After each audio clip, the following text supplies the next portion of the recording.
All right, so now we're going to show you how to enter the water in a little bit more of an appropriate way.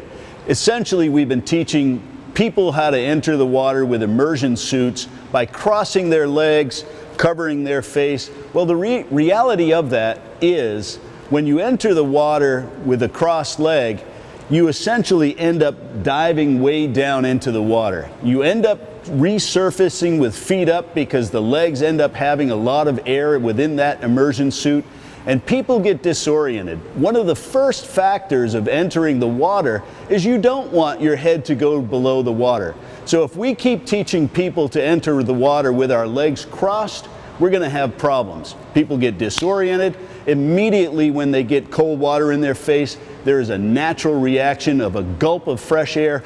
That reaction, and what happens is cold water, even though we have the flap over, enters our breath and enters our lung. Too many people can die that way. So what we want to do is look at the traditional seated sea entry that the Coast Guard rescue swimmers use when they enter the water from a helicopter. They're entering from heights of 5 to a maximum of 15 feet high. So that's what we want to show you here. Rescue swimmer's in position, he's told to go. He enters the water heel first, bum first. He barely breaks the surface, he's back up. Again, he's about 15 feet from the top of the water. We're only 1 meter. The only difference that we have is that we enter the water in crucifix form. Here he goes again, good shot. You see he barely breaks that surface of the water and he's back up, ready to go. Okay, we're gonna go ahead, and you all know how to pop the immersion suit out. We take that immersion suit and get it ready for entry. Essentially, it's easier to enter that immersion suit by sitting down, taking our time.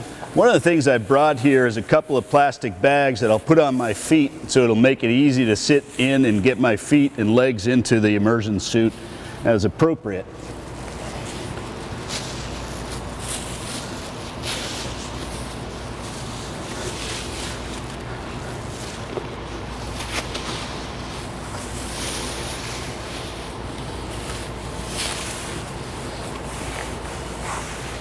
So essentially what we're going to do is enter the water in a seated sea position. Basically, we're going to have a bend at the waist at about 30 degrees, and we're going to enter the water with our heels first.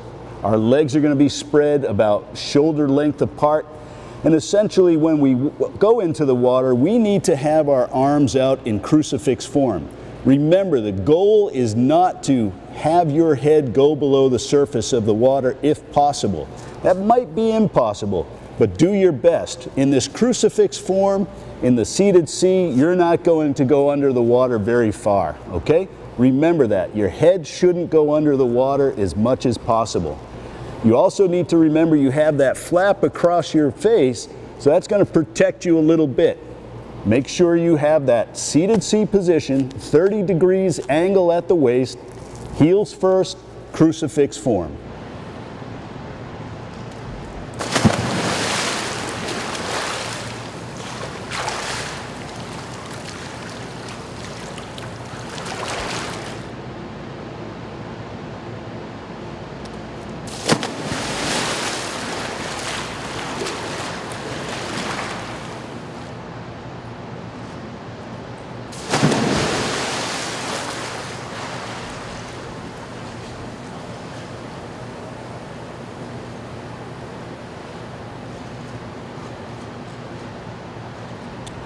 Okay, so as you see, when you enter the water into the seated sea position, your head only goes below the surface for a short period of time. When you go in cross-legged, you end up egressing into the water 2, 3, 4, 5 feet deep with your head below the surface. What happens is, because your legs are full of air within the suit, you come up feet first. You're going to take a gulp of air, you're going to try and breathe for air because you become disoriented. You're going to get nothing but water into those lungs. You have to really pay attention to it. If there's debris in the water, sure, you can go ahead and use that cross-legged entry. But I'm going to tell you, if there's no debris and the surface is not too far away, not greater than 15 feet away, enter into that seated sea position.